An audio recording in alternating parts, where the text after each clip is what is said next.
Hello, everyone. Hope everyone's doing well today. Erin and I are shivering. The heat has not worked in our studio for, I don't know, 12 hours or something like that, and the furnace guy is coming, so, whew, nippy. But welcome, and we'll see if we can not shiver too much and the voice shake. So it is, once again, a week of promoting our March So Confident project. Sometimes I don't always show the original garment, and we're working with the Whistles shirt pattern this month, which normally has these 3 extensions on the front and a couple of extensions on the back, but a nice simple collar to install, fairly straight shape. It normally has a square vented hemline and a simple sleeve, and we are turned that into a yoked version. So basically it's the same shape. We've turned the hem into a curved shirt tail hem with lots of tips and tricks about how to sew that. We've inserted the yoke, added a little prairie point type tab, and added a cuff that you can roll up or not. And you can tell that we've mixed the stripes and a print. This is a Liberty of London print. We have 2 colorways in our kits. We have the green and the pink and lavender, and we have the orange and pink and off-white. So those are this month's project. You can sign up for the class, just this class, or of course if you're a yearly member, you already have this. And we still have some kits left of these 2, so check those out.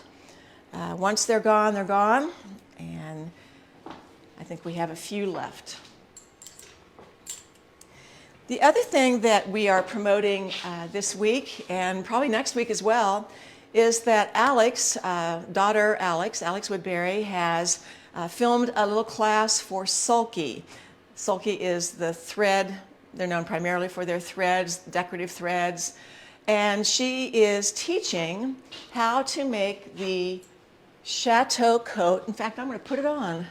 Why not? For a moment of warmth. She is teaching how to make the scuba coat, the Chateau coat in scuba fabric. And Sulky has a couple of kits that are available, one in a dark color, a charcoal color, and one in a cream color, and then they've paired it with some decorative threads to do some decorative stitching, some obvious top stitching, and also some embroidery, either hand or machine embroidery on the garment. So you can sign up for that class at Sulky, that's SULKY.com, and the class is called, I think it's called Chateau Coat in Scuba. Sounds logical. The class is actually live April 11th. It's a video cast, and it is at 1 p.m. Central Time, 2 p.m. Eastern. I think that's how it's advertised on their website. And it's $5.99 for the class, and then I'm not sure what for the kit, but that would be extra. And then you can either use a download Chateau pattern or a printed Chateau pattern. So check that out. Hope you'll sign up. Alex is actually going to be here next week to talk a little bit more about it. All right. We also have decided to extend the wool sale that we had starting at the end of last week. It was a sale that we put in, not until like Thursday or Friday of last week. So we're extending that sale. I have one piece of fabric which I'm going to pull out, and I'm going to pull it out because it is so fabulous, and you can see we have a fair amount of it. And for the next week or so, it's going to be on sale at 30% off. This is so cool. One side is a softened, kind of brushed, it is kind of a plaid, isn't it? I mean, I see it as a plaid, which is, you can use either side, or you can use this side, which isn't so roughed up, so to speak, and looks more like a tweed. I love this fabric. It's a sweater knit. It is all wool, and I just think this would make a fabulous Chateau coat, by the way, or it would make a great, think about a Verona jacket.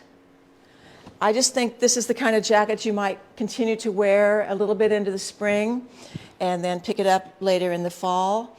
But that kind of fabric could be unlined.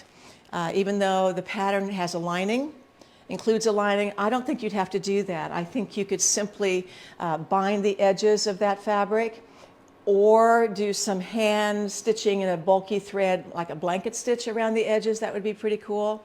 So think about the Charlie Bomber, or think about either a long or short flat iron coat. And by the way, we have one cut of this fabric left. That's it, but enough to make a flat iron, either short or long. So think about buying that last cut, but also using that great sweater knit for the flat iron. And then the other fabric that is also on sale, in addition to some other ones as well. This is Deb's plaid coat. We have this fabric on sale. I love what she's done here. She took the Now shirt pattern, which is a short shirt. She put the hood from the West End top on the coat, added pockets. These are probably flat iron pockets, and she has a little pocket on the back, which I think is fantastic. So this fabric is also on sale, and we have some solid wools that are really beautiful. So we're continuing that sale for another probably week or until the fabrics are gone or whatever. So today we're talking about a special group of fabrics that are rayon crepes. Now we think of rayon in prints as more of a challis, which is very smooth and very traditional.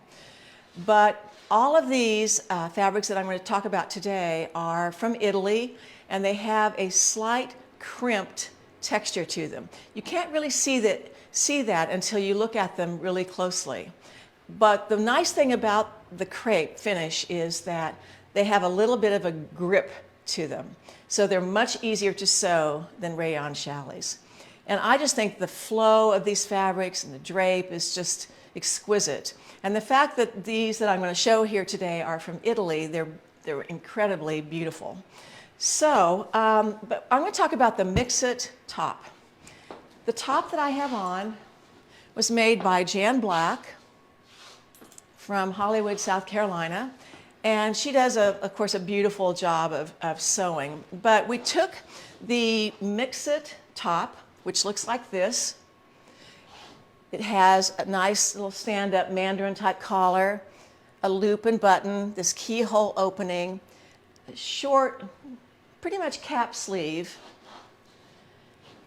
vented opening, and bust darts. It's one of the few garments and patterns that we have that actually has bust darts. So we've done some things to this pattern to turn it into what I have on. And this is just sort of my style. I like things that cover up my waist and about hip length, kind of drawn in. I like a sleeve that's a little bit shorter than long, longer than short, whatever. This is a very, very comfortable garment. Well, I think I'm going to leave this up here so we can make some comparisons. So let's talk about all the things that were done. And I say all the things. Granted, a lot of things were done, but all of them very simple. So take the front, and the first thing we did was lengthen the body 1 inch.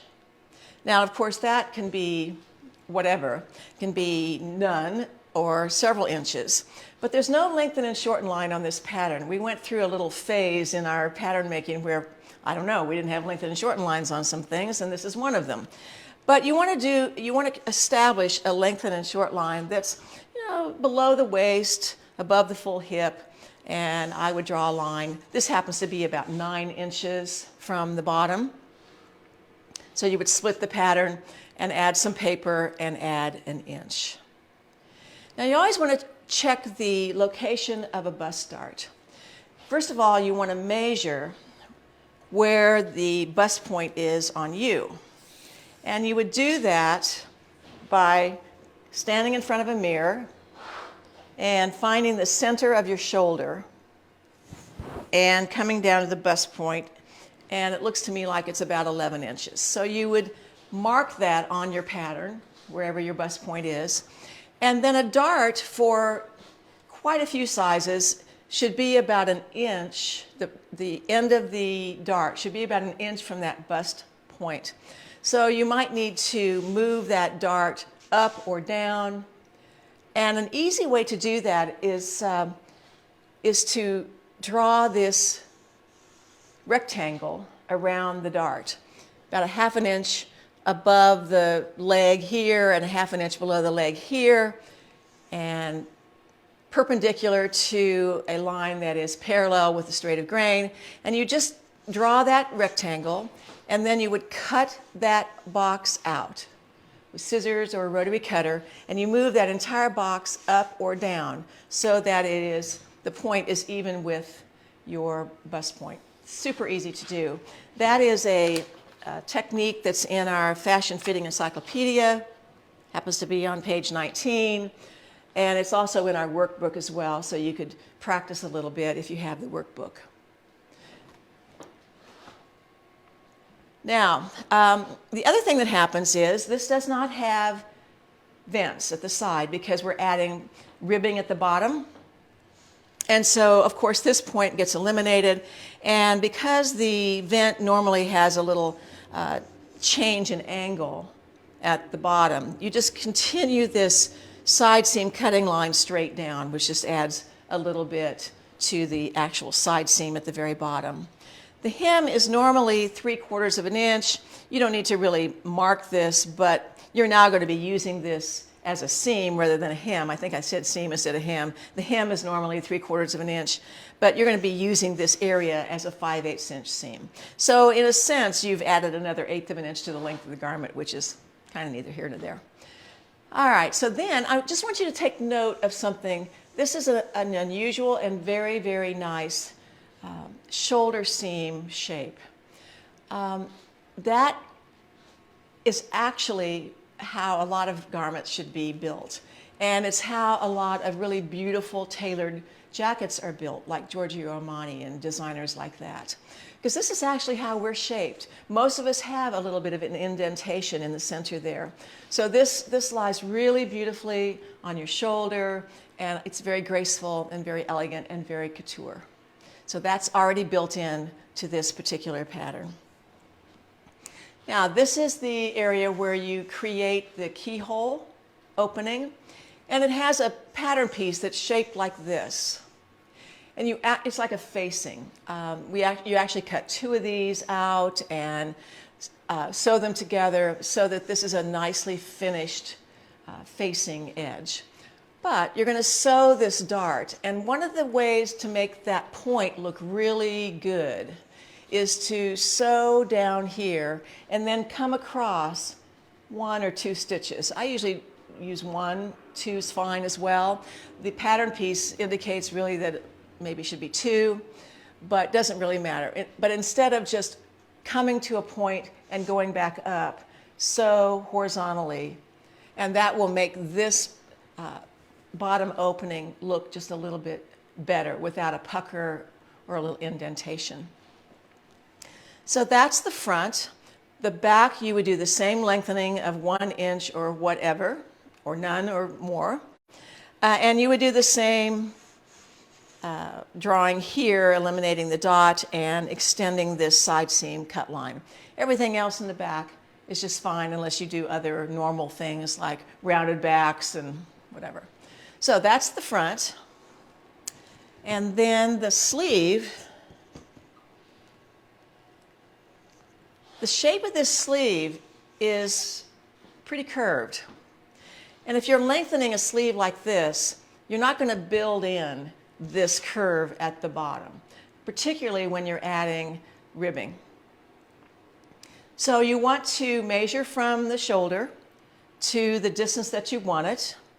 This particular sleeve is now 17 inches finished from the dot to the seam line. So it's actually been lengthened 12 inches from the original sleeve, but this is straight across. So how do you know how wide to make this? Well, I think you want to determine where the ribbing is going to be on your arm and measure the circumference for the ribbing. And then you're going to add about 1 inch to the width of the actual sleeve that's going to attach to the ribbing. That's the ratio that's been used on this garment. So you come down from, you find the center of the sleeve, and it just so happens on this sleeve that the center of the sleeve is the straight of grain line. But if that weren't in the middle and you weren't sure, you would just fold the sleeve in half and find the center. And then extend that center line down. And if you know you're going to add 12 inches, or this is going to be 12 inches, you would measure over 6 inches, one direction, measure over 6 inches the other direction, and then add seam allowances. Now I used a hip curve to actually draw this line. Just a gentle curve, but it could very easily be a straight line. I don't know that it makes that much difference. As a matter of fact, the one I have on that Jan made is a straight line and it looks just fine. So do whatever you want, but you don't want to change the circumference of the sleeve too much. So you want to come in here just a little bit for about 5/8 of an inch and make sure that you're not adding a lot of fabric to the overall circumference of the sleeve cap. So that is how you lengthen this sleeve. There's another feature about this garment that's really interesting.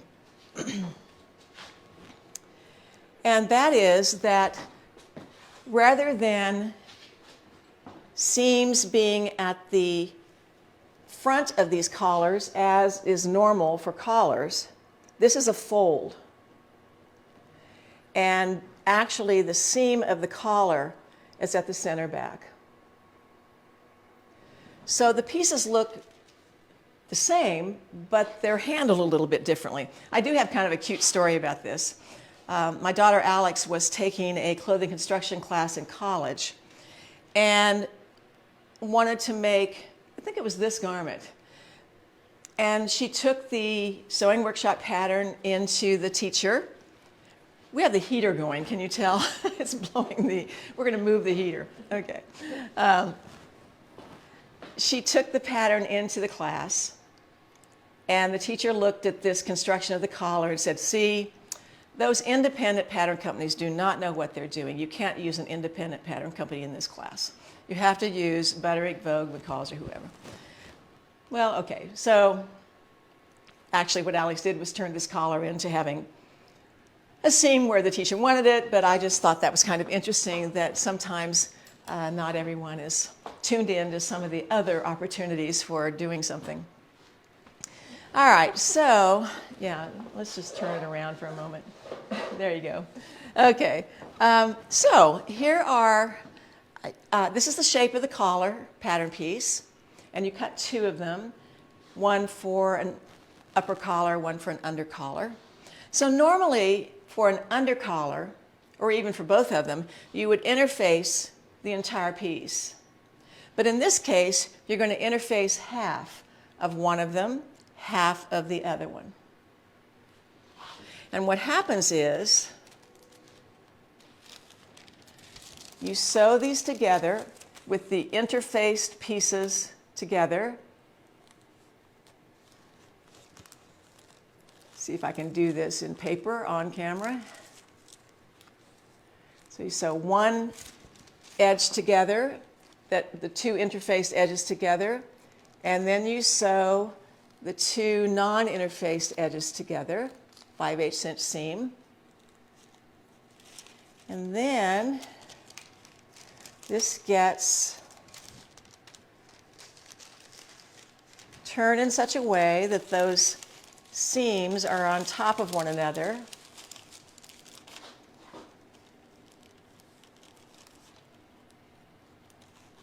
So that's the center back.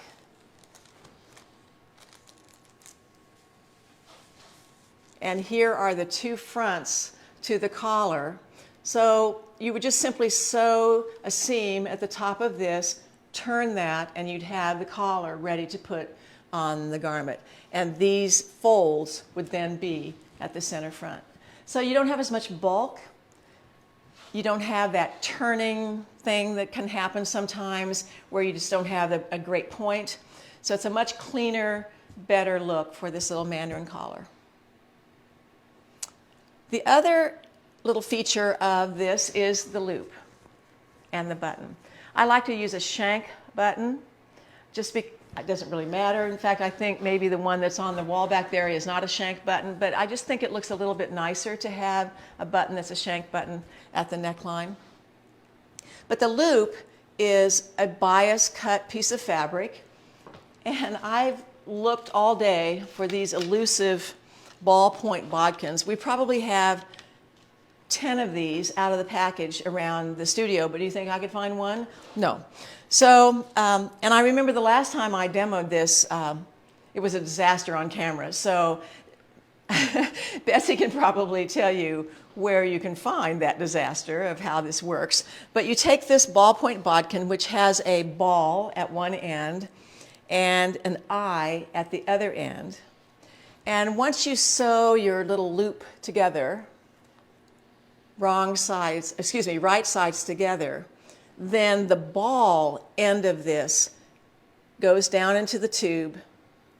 You actually anchor the top of the eye of that with some thread, and you just start pulling that through, and it totally turns this into a beautiful, skinny, nice, even loop. It's one of the best tools I've ever found. I've owned one of these since I was in, I think, high school. And for the longest time, I didn't really know what it was. And I can't remember how I discovered what it really is. But anyway, use your ballpoint bodkin, which are going to be on sale for the next week or so, to do your loops. Now, the instructions actually have a different method of making the loop, and it's using needle and thread, which is also a very good way to do it. So if you don't have that, it's not the end of the world. The instructions of how to make it in the pattern instructions are really good too. All right, so that is that, but I want to talk about the ribbing a little bit. Let's see. All right, so how do you know proportion of ribbing? Well, when you read about that, it's all over the board. Everything from 80% smaller to 95% smaller. So my opinion is that for the sleeve, the ribbing is 1 inch smaller than the circumference of the sleeve. And for the bottom ribbing, that is 2 inches smaller than the circumference of the bottom of the garment. Now, I did a little bit of calculation after the fact, and after that had actually been done and made, and that's about 95%. So that seems to be the figure that I like, but you know, it depends on your body. Maybe you want this cinched in so that you can wear this up like this, and you want this to stay there, and you need the ribbing to be tighter. Maybe you want to wear it like I want to wear it, where it's longer and it's touching, but it's not like drawing in and too tight. And it's not too loose, because I still have some blousing. Every ribbing is going to be different. Some are much stretchier than others. All of them are stretchy if they're a rib. So I think you're going to have to play with that just a little bit. Maybe you go ahead and cut a length of ribbing and actually put it around you where you want it. And then go from ribbing first to bottom circumference of the garment. Work a little bit backwards. But that 95% seemed to be what I wanted to do. Now, ribbing is available about 3 different ways. It's available as yardage, single layer. It's available as a tube, and if it comes as a tube to you, then you would want to cut along one fold and use it as a single layer. You can also buy pieces of ribbing that are actually finished. That is something that, I don't know, it's hard to find, it's never in the right color, it's a little bit heavy. The finishing on it is sometimes great, sometimes not, but nevertheless, it's available. And if you're wanting some really unusual stripes and colors, then that's probably what you're going to find. But we carry ribbing in various ways. For instance, this blue one is in yardage, full width, and these two are in the tube. So you never know how it's going to come. And it's cotton, and it's rayon, and it's polyester, and it's all kinds of fibers. And that doesn't really matter. I happen to like these that I think are cotton and something or other. It doesn't say. This is rayon and cotton, which is a nice feel. Let's see what this one is. Same thing. So rayon and cotton seems to be the quality of the ribbings that we have around here. So I'm pretty crazy about this garment. I love the print. I love the fact that there are warm colors and cool colors. You know, you have your warmth of your oranges and greens, and then it's mixed with a little bit of lavender and even almost a pink color. So there's lots of things going on here, and I think that it can be worn with a lot of things. The background is black, so that's why we put the black with it. And we've put together a few kits of this that include 1 3/4 yards of fabric, 1/2 yard of ribbing, a button, and some thread. So we have kits ready to go, ready to ship for this garment. I think you can wear this with a lot of different things. You can wear this with Chesney pants, Valencia pants, Picasso pants. I think it would go with a skirt. It would look great with the 6th Sense skirt or the E skirt or the 8th Avenue skirt. So, and also, I have a jacket sitting over there. The reason that this particular pattern is called the MixIt is that in the pattern there is a shirt, a top, and a tank. All of them mix with a lot of things. And I particularly like this top because it looks great under a jacket. It has just the right collar and neckline to wear under almost any jacket look. This happens to be an on-day jacket. We don't have this pattern anymore. For whatever reason, nobody liked this pattern, but I love this pattern, and I love this jacket, and this is kind of one of those jackets I wear under a raincoat and over a sweater or over a blouse or whatever when I'm traveling. It's just that great travel jacket. But at any rate, the point is, this is why it's named what it is. The MixIt pieces mix with everything. And even within themselves, they kind of mix. You can take the sleeve from the MixIt top and you can put it on the tank, and all that kind of stuff. So anyway, okay, any questions so far? Should just keep it on. I know, I should have kept it on. For the woven rayons, are those dry clean only, or can you wash them? Oh, these wash beautifully. Just because it's a crepe, that's only the twist of the yarn, and it's not going to change the character when you wash it. So crepes, if you know what wool crepe looks like, you know that that is a texture that's very similar to this, but this is not as dramatic as a wool crepe. This is a very fine crimped yarn. What size are you wearing? I'm wearing a medium. Why do certain garments have bust darts? And maybe when should you add them to other patterns? You know, we are always, we get our inspirations from ready-to-wear and vintage pieces and people who send us ideas. And I don't remember the origin of this particular garment, to tell you the truth. But it probably had bust darts. But bust darts are something that are either helping to shape the garment, or a person needs bust darts. Now, I don't add bust darts to a garment if they aren't there. I don't need that, but a lot of people do. And someone who actually needs bust darts knows it, and they generally know how to add bust darts to patterns, unless they're just a really strange off-the-wall shaped pattern. But bust darts do give shape to a garment and help a lot of people with better fitting. So there's a lot of good comments about the on-day, and that we should bring the on-day back. Oh yeah, of course. Love the on-day. I have the on-day. Well, I tell you what, the on-day is really similar to the Chicago. It has the same set-in sleeve and shape of the shoulder. It's the same body. Pretty much the same pockets, different collar. That's the only difference. So make the Chicago, you'll have the same feel. What other jacket styles would work with the MixIt? With this MixIt, I would wear the Chicago. I would wear a Tremont jacket. I would wear an Ann's cardigan, a Verona. In fact, I could put this Verona on. I'm not sure there's much that you can't wear this with. Length is one issue. I mean, if you've really lengthened it a lot, then maybe this is not, in fact, let's put this on and see if this is not the right length as it is. It may not be. You might want to lengthen it, lengthen a short jacket like the Brando or the, help me with the other one, Brando. Well, actually, Charlie Bomber. Charlie Bomber.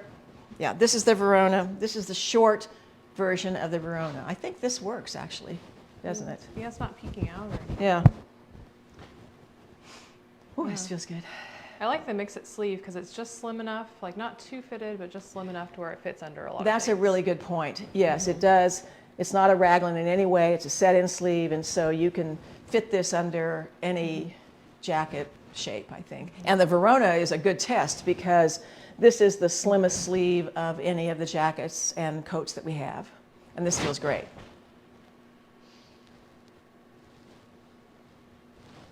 Could you use the collar and slit on the Eureka? I don't know why not.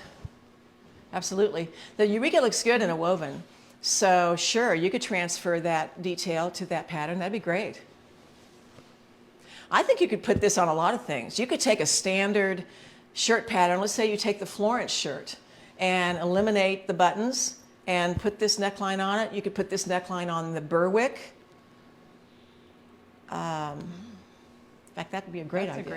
That's a great idea. We have some I might do more that. Facebook Live ideas here. Yeah, there you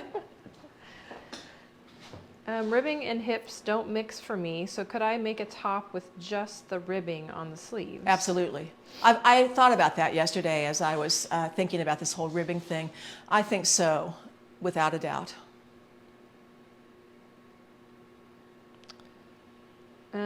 What pants are you wearing? Well, I am wearing, I'm sorry to say, some pants that I purchased about 20 years ago. But yesterday I'd assumed I was going to wear black pants, my black Picassos, and because I wear them every week. And then I thought, no, I think we want to see this band. So I purposely went down to the basement of my house and found some old pants so you could see this band. So these are some purchase thing from ancient ago. I tell you what, though, they are very similar in shape, I think, to the Chesneys. They're an elastic waist. They do have pockets, straight leg. This would look good. In fact, I think there's a picture of me somewhere in another version of this with the Valencia pants. And I think it's one of my best pictures ever. Could you add a ruffle at the neckline or the shoulders? Sure. This could be a ruffled collar. Yeah? Mm-hmm. That'd be fun. That would be fun. And at the shoulders. Mm-hmm. Like Yeah, add it absolutely. to the sleeve, maybe. Mm-hmm. Mm-hmm. One of the things I like about this garment is because of the shape of this shoulder and where it is, I never feel the need to either move it forward or forward thrust or balance. It just sits there. I like it. Okay. I don't see any other questions. Okay. So I pulled out, of course, this is the kit, and it already has the black ribbing with it. We have a little bit of yardage as well left. So the rest of these prints are Rayon Crepes from the same Italian mill. This one has the look of shibori. Of course, it's a print, and it's not real shibori. If it were real shibori, it'd be about $400 a yard. But it's not. But I love this, and I like it with the blue ribbing. Then these three are Rayon Crepes. Fabulous prints. I mean, just killer prints, really. the white background. Actually, it's probably a little bit of an off-white. It's not white, white, white. And this one's also a floral, and then this geometric is amazing with the turquoise in there and the purple and the gold. Fabulous colors. And I think these two ribbings go with any of these. But these are all the same content, same rayon crepe, same mill. They're beautiful. Why would you not interface the entire collar? You could. Yeah, there's no reason why not. But I tend to interface under collars for sure, and then evaluate whether I want to interface the upper collar. It just depends on the fabric. But this was not. I think it's a softer look, but absolutely, depending on your fabric, it's very possible to interface both layers. And of course, with our ultra sheer Japanese interfacing, it's so sheer that you can do both layers very easily. Okay, I think I'll get some close-ups of the fabric. Okay. I don't see any other questions. All right. Except for one that just popped up.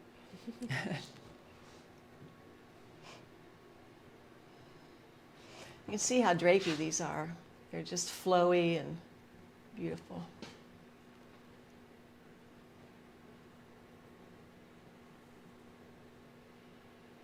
I love that bottom. I know, that bottom was amazing. Into the blue. This has a little bit of a turquoise in it, which I like.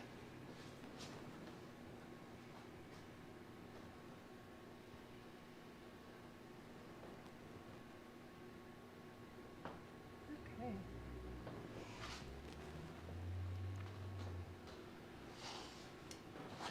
Cut back here. All right, so what oh, you said there was another question? There is Yeah. another question, but I don't remember what it is. Okay.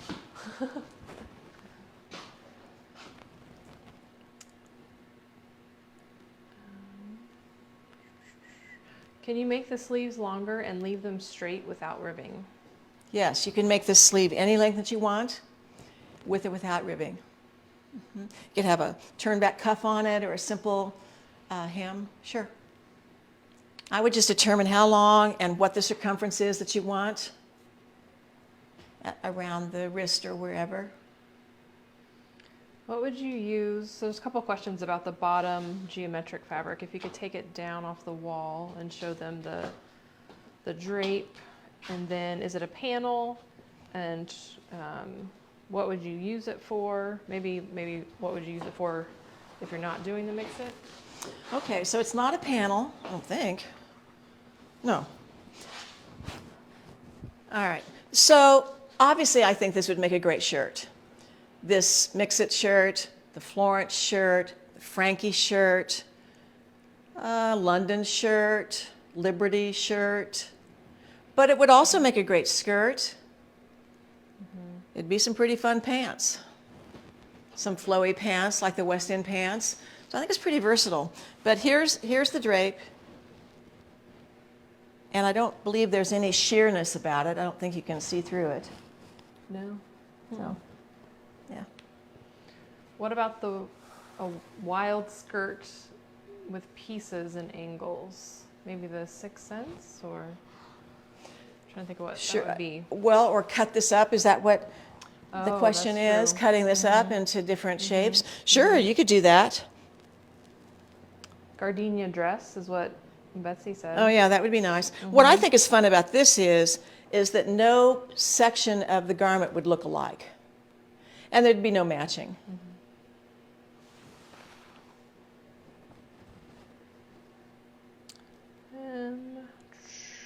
I'm working on a project with silk on the bias. How should I stabilize it?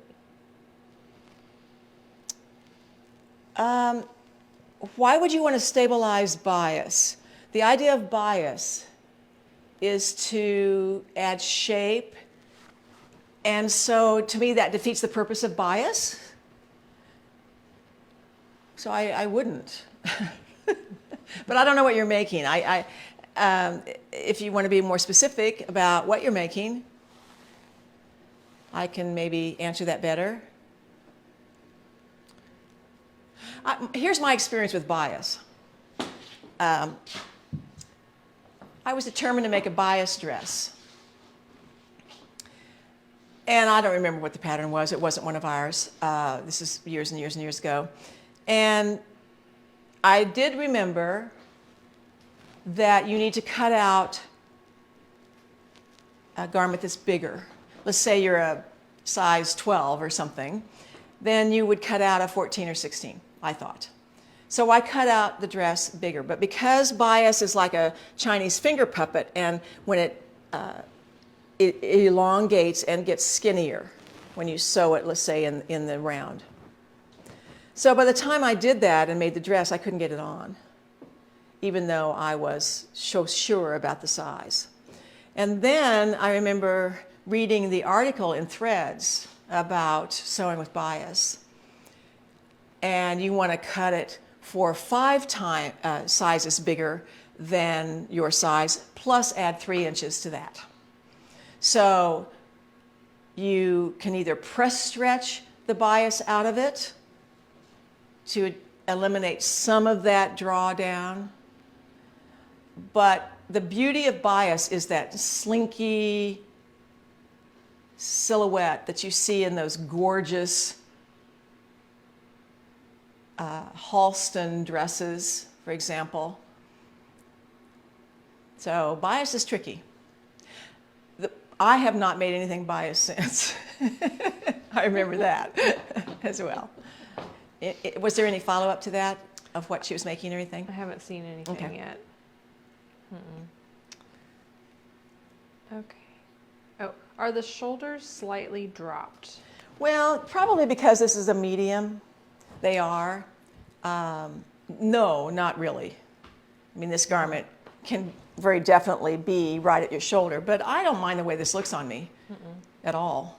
But they're not intended to be dropped. Can you tell us what's coming for April So Confident? I can. Should I? Because it's right over there. We can wheel it in. Well, why not? Why not? Why not? So we are still working with the Whistles shirt pattern for April. And we're using a stripe, but an uneven stripe. And that's one of the learning opportunities for the month, is how do you cut out an uneven stripe? How do you sew it together? How do you balance it? All of that. So here we go. So this is April. And this time we are, again, removing the extra pieces on the front and the back. And it's a 5-button shirt now. And we've created a diagonal line here. So that's a seam. And you can see that we've laid this out so that the stripes are balanced and changing directions in the same place. And then we created a couple of side panels that are on the bias. I'll work with this size bias, not just the whole dress. And so it's matching, learning how to match the stripes. And this is separated with baby piping in a contrasting print. Same print that we're using as a facing for the sleeves, for the undercollar, and for a button tab. So that is April. And we have 2 colorways. This is one kit color. The other colorway I don't have here in the studio, but it's a garnet, ruby, fuchsia, beautiful deep red tones, and a different print.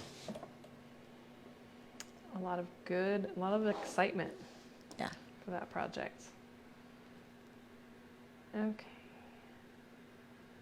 Is the top flower fabric orange or red?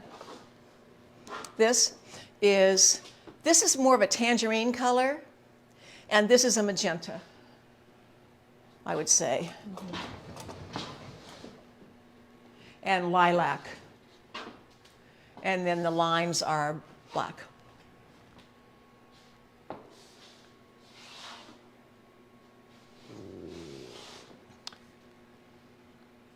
How would you place the designs on the geometric fabric, going up or down or across? Well, I would use this as a vertical type stripe, but boy, it wouldn't have to be. If you like it better horizontal, there's nothing wrong with that. You might have to consider some matching of a stripe or two, maybe. But it's intended to be a more vertical piece, I believe.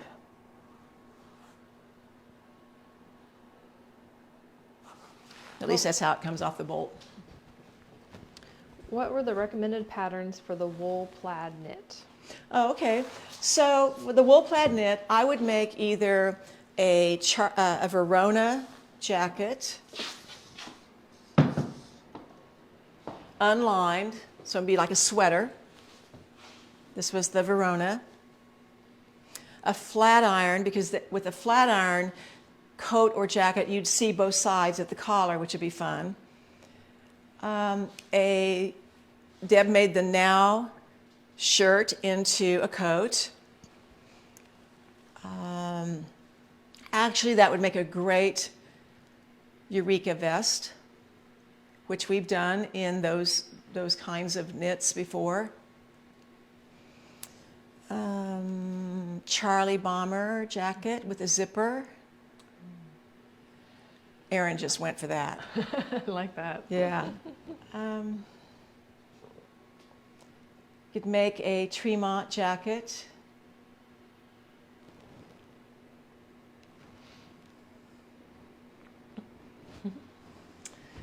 A couple comments about using the geometric fabric and making an origami skirt, which Ooh. I think sounds amazing. That would be fabulous, because one side would be vertical and the other side would be on the bias.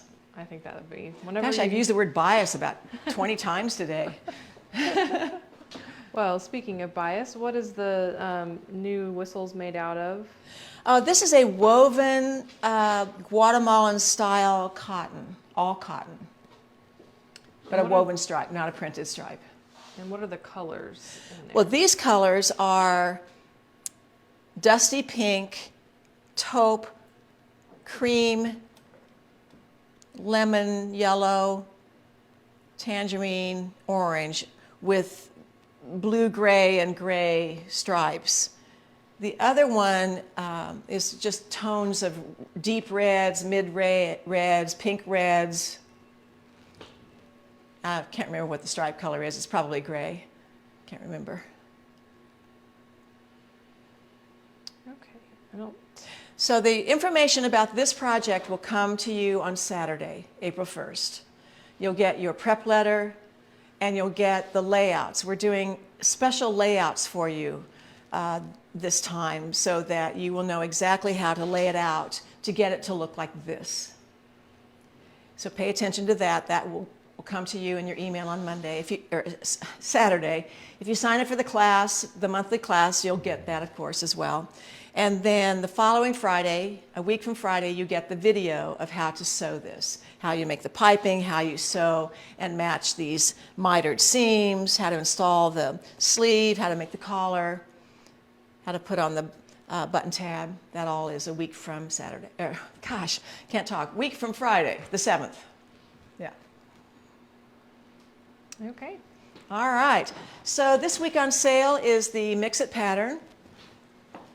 We have a tutorial called Loops and Tubes, which teaches you how to make the loop and all kinds of other things. And was there one other thing? Oh, and the little bodkin is on sale as well. And of course, all the fabrics. So, and the extra discount on the wool fabrics that we're still holding for the rest of the week as well. Okay, is that it? I think that's it. All right, thanks so much for joining me. I'll see you next week.